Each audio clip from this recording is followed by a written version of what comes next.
여러분, 안녕하세요.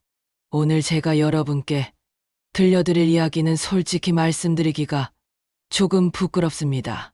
하지만 이 채널을 보시는 분들 중에도 저와 비슷한 상황에 계신 분이 계실 것 같아서 용기 내어 말씀드려 봅니다. 어머니, 이번 달은 저희가 좀 조정했어요. 며느리가 웃으며 던진 이 한마디가 제 가슴을 얼마나 철렁하게 만들었는지 아십니까? 지난주 목요일 오후였습니다. 지갑을 열었는데 카드 한 장과 10,000원짜리 지폐 3장이 전부더라고요. 예전 같으면 이맘때쯤 아들이 용돈을 입금해줬을 시간인데 며칠째 연락이 없었습니다. 혹시 깜빡한 걸까? 아니면 무슨 일이라도 생긴 걸까? 걱정이 앞섰습니다. 그래서 저녁 무렵 아들한테 조심스럽게 전화를 걸었습니다. 예, 요즘 일 많이 바쁘니? 괜찮아? 네, 엄마. 그냥 요즘 좀 정신없어서요. 목소리는 평소와 다름없었습니다. 저는 더 묻지 못하고 애둘러 물어봤죠. 그래, 혹시 힘든 일 있으면 엄마한테 얘기해. 지난번 용돈은 깜빡한 건가 해서. 그 순간 전화기 너머로 잠깐의 정적이 흘렀습니다. 그리고 며느리 목소리가 들렸어요. 어머니, 이번 달은 저희가 좀 조정했어요. 요즘 생활비도 많이 오르고 애 학원비랑 관리비까지 합치니까 빠듯해서요. 이해해 주시죠? 웃는 목소리였습니다. 밝고 합리적이고 당연하다는 듯한 어조였죠. 저는 아무 말도 못하고 그래, 알았어 하고 전화를 끊었습니다. 여러분, 혹시 이런 경험 있으신가요? 내가 짐이 된 것 같은 기분. 예전엔 내가 베풀던 사람이었는데 이젠 손 벌리는 처지가 되어버린 그 서러운 말입니다. 오늘 영상이 도움이 되셨다면 구독과 좋아요 부탁드립니다. 그리고 여러분의 이야기도 댓글로 들려주세요. 혼자가 아니라는 걸 느끼고 싶습니다. 자, 그럼 이야기를 계속해볼까요? 전화를 끊고 나서 저는 한동안 멍하니 앉아 있었습니다. 생활비 조정. 그 단어가 머릿속에서 계속 맴돌았어요. 물론 며느리 말이 틀린 건 아닙니다. 요즘 물가가 얼마나 올랐는지 저도 압니다. 마트에 가면 장바구니 하나 채우는데도 예전보다 훨씬 많은 돈이 들어가죠. 손주 학원비도 만만치 않다는 거 들어서 알고 있었고요. 하지만 머리로는 이해가 돼도 가슴이 받아들이질 못하더라고요. 저는 부엌으로 가서 물을 한 컵 마셨습니다. 손이 떨렸어요. 컵을 내려놓으며 생각했죠. 내가 짐이 된 걸까? 그 생각이 드니까 갑자기 모든 게 다르게 보이기 시작했습니다. 며칠 전에 며느리가 어머니, 이번 주말엔 저희끼리 좀 다녀올게요 하던 말. 그때도 뭔가 서운했는데 이제 보니 비용 절감의 일환이었던 걸까요? 지난달에 손주 생일날 제가 케이크 사들고 갔을 때 아들이 엄마, 그럴 필요 없는데 하던 표정, 그것도 부담스럽다는 뜻이었던 걸까요? 하나하나 떠올리니까 눈앞이 캄캄해지더라고요. 저는 거실로 돌아와 소파에 앉았습니다. TV를 켰지만 무슨 프로그램이 나오는지 하나도 들어오지 않았어요. 화면만 멍하니 바라보고 있었죠. 그러다 문득 옛날 생각이 났습니다. 아들이 대학생이었을 때였어요. 그땐 제가 아들한테 용돈을 줬죠. 한 달에 50만 원. 제 월급에서 그 돈을 떼어내는 게 만만치 않았지만 기쁜 마음으로 챙겨줬습니다. 엄마, 이번 달은 괜찮아. 아르바이트에서 벌었어. 아니다. 내가 공부하는 게 더 중요하지. 받아. 엄마, 아들이 고맙다고 꼭 안아주던 그때가 그립더라고요. 그때 저는 필요한 사람이었습니다. 누군가의 버팀목이었고 엄마였어요. 그런데 지금은요, 조정 대상입니다. 가슴이 미어지더라고요. 저도 압니다. 세상이 변했고 경제 상황이 어렵다는 거, 젊은 사람들이 얼마나 힘든지 뉴스에서도 맨날 나오잖아요. 내 자식도 예외는 아니겠죠. 하지만 그래도요, 이 마음은 어쩔 수가 없더라고요. 그날 밤 드라마를 보다가 눈물이 났습니다. 화면에서는 행복한 가족이 식탁에 둘러앉아 밥을 먹고 있었어요. 엄마가 반찬을 덜어주고 아이들이 웃으며 이야기하는 장면이었죠. 나도 철했었는데 예전엔 명절 때마다 우리 집이 북적거렸습니다. 아들네 가족이 오면 제가 며칠 전부터 음식을 준비했죠. 잡채도 만들고 전도 부치고 아들이 좋아하는 갈비찜도 끓이고. 엄마, 이거 정말 맛있어요. 며느리가 엄지를 치켜 세우며 칭찬하던 기억이 납니다. 그땐 제가 필요한 사람이었어요. 그런데 지금은 그들에게 제가 어떤 존재일까요? 비용이 드는 사람, 부담스러운 사람, 혹시 귀찮은 사람, 이런 생각이 꼬리를 물고 이어지니까 눈물이 멈추질 않더라고요. 저는 티슈를 뽑아서 눈물을 닦았습니다. 그리고 혼잣말로 중얼거렸어요. 괜찮아. 이해해. 다들 힘든 거야. 하지만 말로는 그렇게 해도 가슴속 깊은 곳에서는 계속 뭔가가 쓰라렸습니다. 밤 11시가 넘어서야 잠자리에 들었지만 잠이 오지 않았어요. 천장만 멍하니 바라보다가 새벽 2시가 되어서야 겨우 잠이 들었습니다. 그날 밤 저는 꿈을 꿨습니다. 꿈속에서 저는 젊었어요. 30살쯤 됐을 때의 모습이었죠.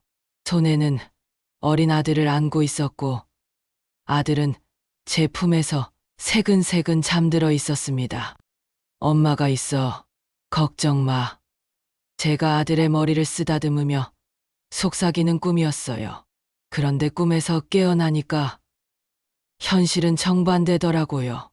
이젠 제가 아무에게도 필요하지 않은 사람이 되어버린 것 같았습니다. 다음 날 아침, 저는 평소보다 일찍 일어났습니다. 밤새 뒤척이느라 제대로 자지 못했지만 이상하게 잠이 깨더라고요. 창밖을 보니 해가 막 떠오르고 있었습니다. 저는 부엌으로 가서 커피를 한 잔 내렸습니다. 따뜻한 컵을 손에 쥐고 창가에 서서 밖을 바라봤어요. 며느리를 원망해도 되는 걸까? 그 생각이 머릿속을 떠나지 않았습니다. 사실 며느리는 나쁜 사람이 아닙니다. 결혼 초기에도 저한테 잘해줬고 명절 때도 성의를 다해서 준비했어요.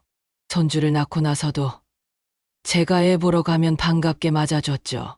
그런데 언젠가부터 뭔가 달라진 것 같았어요. 정확히 언제부터였는지는 모르겠습니다. 하지만 분명히 변화가 있었습니다. 예전에는 제가 뭘 사주면 어머니, 고맙습니다 하고 환하게 웃었는데 요즘은 어머니, 그럴 필요 없는데 하며 부담스러워 하더라고요. 예전에는 어머니, 주말에 저희 집에 오세요 하고 먼저 연락했는데 요즘은 제가 먼저 물어봐야 네, 가능하면요 하고 어물쩡 대답하고요. 이게 무슨 의미일까요? 저는 며느리를 이해하려고 노력합니다. 정말로요. 며느리도 직장을 다니면서 아이를 키우고 집안일까지 하느라 얼마나 힘들겠어요. 시어머니까지 신경 쓰기가 쉽지 않겠죠. 머리로는 다 압니다. 그런데 가슴이 받아들이질 못하는 거예요. 특히 어제 전화 통화에서 며느리가 했던 말투가 자꾸 생각났습니다. 이번 달은 저희가 좀 조정했어요. 그 말 속에는 당연하다는 느낌이 있었어요. 마치 이건 우리 돈인데 얼마나 드릴지는 우리가 정하는 거죠라는 뉘앙스 같은 거 말입니다. 물론 실제로 그들의 돈이 맞습니다. 제가 그걸 모를 리 없죠. 하지만 그래도요. 조금 다르게 말해줄 수는 없었을까요? 예를 들어, 어머니, 죄송한데 이번 달은 저희 사정이 좀 어려워서 용돈을 줄여야 할 것 같아요 라고 했다면 저도 덜 서운했을 것 같아요. 하지만 조정했어요 라는 표현은 너무 사무적이고 차갑게 느껴졌습니다. 저는 커피를 한 모금 마시며 생각했습니다. 혹시 내가 예민한 걸까? 괜히 의미 없는 말에 상처받는 걸까? 하지만 아무리 생각해도 이 감정은 지울 수가 없더라고요. 그날 오후, 저는 오랜만에 친구를 만났습니다. 친구 이름은 영숙이. 저랑 중학교 때부터 친구였고, 지금도 한 달에 한두 번씩 만나서 수다를 떠는 사이죠. 우리는 동네 카페에서 만났습니다. 영숙이는 저를 보자마자 눈을 동그랗게 뜨더니 물었어요. 얘, 너 어디 아파? 안색이 왜 그래? 아니야. 괜찮아. 거짓말. 뭔 일 있지? 말해봐. 영숙이는 제 표정만 봐도 다 아는 친구입니다. 저는 할 수 없이 어제 있었던 일을 털어놨어요. 며느리가 용돈을 조정했다고 한 이야기. 그리고 그 말에 얼마나 상처를 받았는지까지요. 영숙이는 제 이야기를 다 듣고 나서 한숨을 푹 쉬었습니다. 아이고, 나도 비슷해. 우리 며느리도 요즘 나한테 예전 같지 않아. 그래? 응. 얼마 전에 내가 손주 옷을 사줬는데 며느리가 영수증 챙겨가더라고. 나중에 알고 보니 그거 환불한 거야. 자기가 다른 거 사고 싶었나 봐. 세상에, 그때 얼마나 서운했는지 몰라. 근데 뭐 어쩌겠어. 요즘 애들은 다 그런가 보지. 영숙이의 말에 저는 고개를 끄덕였습니다. 나만 그런 게 아니구나. 조금은 위안이 되면서도 한편으로는 더 슬퍼지더라고요. 우리 세대가 이렇게 다 소외되고 있는 건가 싶어서요. 영숙이는 제 손을 꼭 잡으며 말했습니다. 예. 그래도 너무 상심하지 마. 우리가 뭘 잘못한 건 아니잖아. 응. 알아. 시간 지나면 나아질 거야. 애들도 나중엔 우리 마음 알게 되겠지. 영숙이의 말이 고마웠지만 솔직히 확신이 서지 않았어요. 나중에라는 게 언제일까요? 우리가 더 늙어서 정말로 아무것도 못하게 됐을 때일까요? 그땐 너무 늦은 거 아닐까요? 집으로 돌아오는 길, 저는 버스를 탔습니다. 창밖으로 흘러가는 풍경을 보면서 계속 생각에 잠겼어요. 내가 정말 원하는 게 뭘까? 용돈 그 자체일까요? 아니면 다른 뭔가일까요? 곰곰이 생각해보니 답은 명확했습니다. 저는 돈이 필요한 게 아니었어요. 물론 용돈이 있으면 생활하는데 도움이 되죠. 장도 보고 가끔 친구들이랑 밥도 먹고 그런데 쓸 수 있으니까요. 하지만 솔직히 제 연금만으로도 근근히 살아갈 수는 있습니다. 호화롭게는 못 살아도 굶지는 않아요. 그렇다면 왜 이렇게 마음이 아픈 걸까요? 이유는 간단했습니다. 아들이 주는 용돈은 저한테 마음의 표시였거든요. 엄마를 생각한다. 엄마를 잊지 않았다. 엄마가 소중하다. 그런 메시지였던 거죠. 그런데 그게 조정되니까 마치 제 존재 자체가 조정된 것 같은 기분이 들었던 겁니다. 버스에서 내려 집으로 걸어가는데 길가에 꽃가게가 보였어요. 알록달록한 꽃들이 예쁘게 진열되어 있었죠. 저는 멈춰 서서 꽃을 한참 바라봤습니다. 예전에 아들이 어렸을 때 어버이날마다 카네이션을 사왔던 기억이 났어요. 엄마, 이거 받아. 어머, 고맙다. 우리의 아들. 그땐 꽃 한 송이가 세상을 다 가진 것처럼 기뻤는데 요즘은 어버이날에도 연락 한 통이면 끝입니다. 엄마, 어버이날 축하해요. 건강하세요. 문자 한 줄. 그게 전부예요. 물론 요즘 젊은 사람들이 바쁜 건 압니다. 일하고 애 키우고 살림하느라 정신없겠죠. 하지만 그래도요. 1년에 딱 한 번. 그날만큼은 얼굴이라도 보고 싶은 게 부모 마음 아닐까요? 저는 꽃가게를 지나쳐 집으로 향했습니다. 집에 도착해서 저는 옛날 사진첩을 꺼냈습니다. 먼지가 수북이 쌓인 낡은 앨범이었어요. 표지가 벗겨지고 페이지가 누렇게 바랬지만 소중한 추억들이 가득 담겨 있었죠. 첫 페이지를 펼쳤습니다. 아들이 갓 태어났을 때 사진이 나왔어요. 새빨간 얼굴로 울고 있는 모습이었죠. 참 작았지. 제 품에 안겨 있는 아기를 보니 코끝이 찡해졌습니다. 그때 저는 세상에서 제일 행복한 사람이었어요. 내 품에 새 생명이 있다는 게 믿기지 않을 만큼 신비롭고 벅찼죠. 페이지를 넘겼습니다. 아들이 유치원에 다닐 때 사진. 노란 가방을 메고 환하게 웃고 있는 모습이었어요. 초등학교 입학식 날 사진. 교복을 입고 어색하게 서 있는 모습. 중학교 운동회 날 사진. 1등으로 들어와서 저한테 달려오던 모습. 고등학교 졸업식 날 사진. 꽃다발을 안고 엄마 고마워 하던 모습. 하나하나 보다 보니 눈물이 났습니다. 그때는 제가 전부였어요. 아들한테 엄마는 세상에서 제일 중요한 사람이었죠.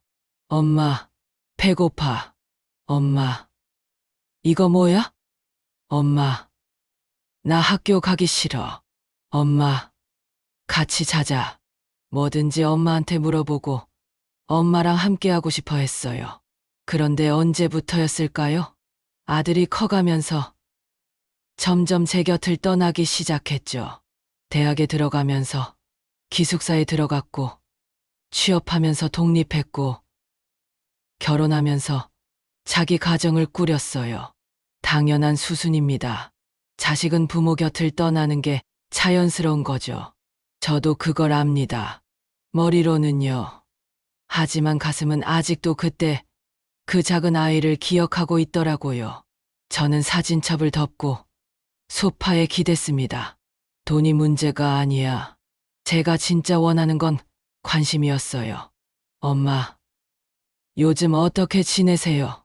엄마, 건강은 괜찮으세요? 엄마, 주말에 같이 밥 먹어요.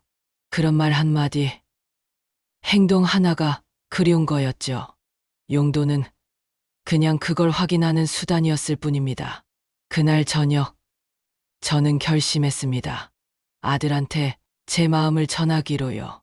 하지만 어떻게 말해야 할지 고민이 되더라고요. 용돈 달라고 하는 것처럼 들리면 어떡하지? 징징거리는 늙은이처럼 보이면 어떡하지? 부담을 주면 어떡하지? 머릿속이 복잡했습니다. 하지만 결국 저는 핸드폰을 들고 문자를 쓰기 시작했습니다. 문자를 쓰는데 1시간이 넘게 걸렸습니다. 쓰고 지우고 또 쓰고 또 지우고 어떤 표현이 적절할지 정말 고민이 많았어요. 처음에는 이렇게 썼습니다. 예. 엄마 용돈 좀 챙겨줘라. 요즘 먹고 살기 힘들다. 하지만 곧바로 지웠어요. 이건 너무 직설적이고 돈을 요구하는 것처럼 들렸거든요. 다시 썼습니다. 아들아, 엄마 마음 좀 헤아려줘. 요즘 너무 외롭다. 이것도 지웠어요. 너무 감정적이고 아들한테 죄책감을 주는 것 같았거든요. 한참을 고민하다가 결국 이렇게 보냈습니다. 괜찮다. 내 사정 알지? 다만 내 마음만은 잊지 말아라. 문자를 보내고 나니 가슴이 두근거렸어요. 잘 전달될까? 오해하지는 않을까? 무시하면 어떡하지? 걱정이 밀려왔습니다. 1시간쯤 지났을까요? 핸드폰이 울렸습니다. 아들한테 온 전화였어요. 엄마, 응, 아들, 문자 봤어요. 죄송해요. 엄마, 제가 요즘 너무 바빠서 엄마 신경을 제대로 못 써드렸네요. 목소리에 미안함이 묻어났습니다. 아니다. 엄마가 괜히 그런 문자 보내서 미안하다. 내 형편이 어려운데. 아니에요. 엄마, 말씀이 맞아요. 제가 엄마한테 소홀했어요. 전화기 너머로 아들이 한숨 쉬는 소리가 들렸습니다. 사실 요즘 회사 일도 많고 애도 학원 보내느라 정신이 없고 와이프랑도 자꾸 부딪히고 그러다 보니 엄마 생각까지 못한 것 같아요. 그래, 알아라. 다들 힘들잖니. 그래도 그게 핑계가 될 순 없죠. 엄마는 우리한테 평생을 주셨잖아요. 그 말에 눈물이 났습니다. 아니다. 엄마는 당연히 해야 할 일을 한 거야. 내가 미안해할 필요 없어. 엄마. 다만 가끔은 엄마 생각도 해줘. 돈은 괜찮아. 그냥 내 목소리라도 들으면 엄마는 그걸로 충분하다. 네, 알겠습니다. 앞으로 자주 연락드릴게요. 전화를 끊고 나서 저는 한참을 울었습니다. 기쁜 눈물이었어요. 아들이 제 마음을 알아줬다는 게 그게 그렇게 고마울 수가 없더라고요. 다음 날 아들이 집에 찾아왔습니다. 손에는 과일 바구니를 들고 있었어요. 엄마, 이거 드세요. 어머, 뭐 하러 이런 걸. 그냥 엄마 얼굴 보고 싶어서 왔어요. 아들은 거실에 앉아서 한참 동안 저랑 이야기를 나눴습니다. 회사 이야기, 손주 이야기, 며느리 이야기 별것 아닌 이야기들이었지만 저한테는 세상에서 제일 소중한 시간이었어요. 엄마, 다음 주 일요일에 저희 집에서 밥 먹어요. 제가 엄마 좋아하시는 갈비찜 해놓을게요. 그래? 정말. 네. 그리고 용돈도 다시 정상적으로 드릴게요. 미안했어요. 아이고. 그런 건 괜찮다니까. 네, 형편대로 해. 아니에요. 엄마한테 드리는 건 제가 당연히 해야 할 일이에요. 아들의 진심이 느껴졌습니다. 그날, 저는 정말 오랜만에 행복했어요. 사실, 생각해보면 이게 전부였습니다. 돈이 많고 적고가 중요한 게 아니라 마음을 주고받는 게 중요했던 거죠. 부모는 자식한테 많은 걸 바라지 않습니다. 그냥 가끔 생각해주고, 안부 물어주고, 얼굴 보여주는 것만으로도 충분해요. 물론, 경제적으로 도움을 주면 고맙죠.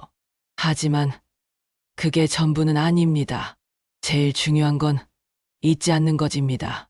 부모가 아직 살아있다는 것, 늙어가고 있다는 것, 외롭다는 것, 보고 싶어 한다는 것, 그걸 기억해 주는 것만으로도 부모는 버틸 수 있거든요. 이 영상을 보시는 여러분, 혹시 저와 비슷한 상황에 계신가요? 자식한테 섭섭한 마음이 있지만 차마 말하지 못하고 계신가요? 아니면 부모님이 살아계신데 연락을 자주 못 드리고 계신가요? 오늘 제 이야기를 들으시면서 무슨 생각이 드셨는지 궁금합니다.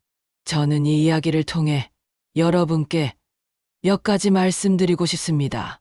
첫째, 부모님이 계신 분들께 제발 부탁입니다. 부모님을 잊지 마세요. 바쁜 건 압니다. 힘든 것도 압니다.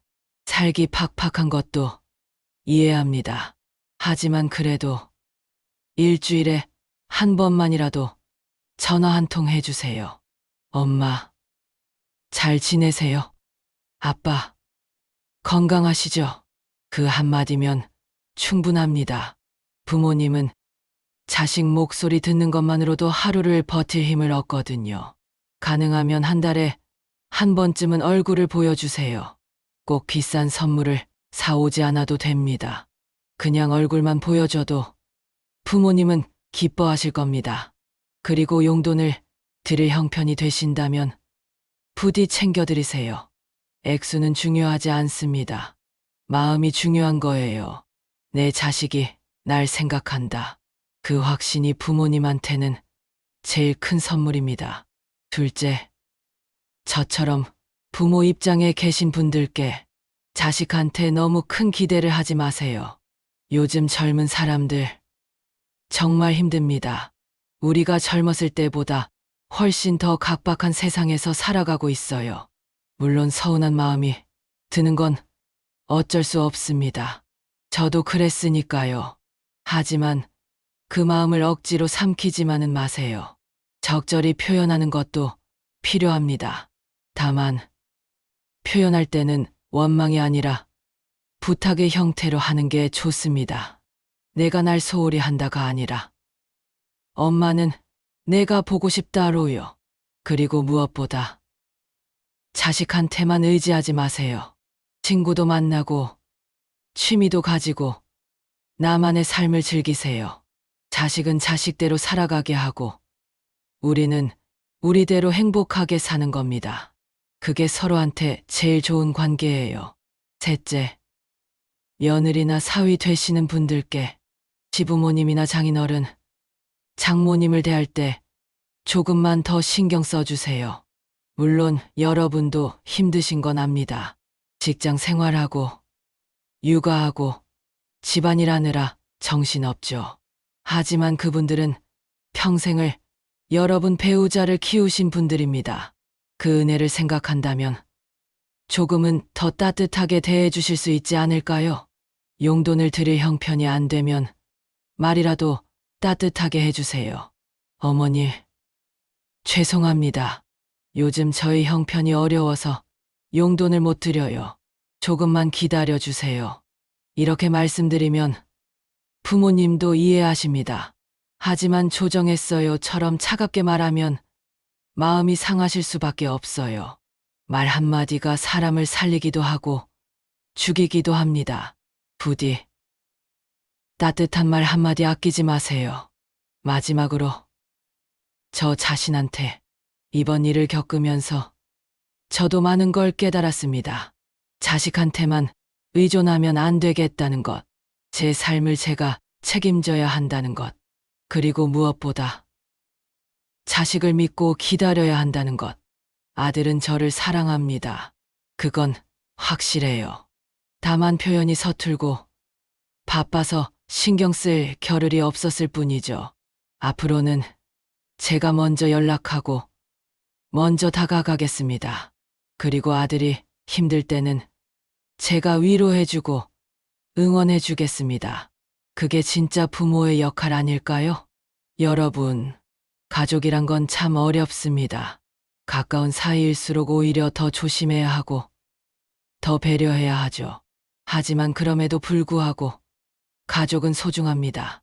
세상에서 제일 믿을 수 있는 사람들이고 제일 오래 함께할 사람들이니까요. 오늘 제 이야기가 여러분께 조금이나마 도움이 되었기를 바랍니다.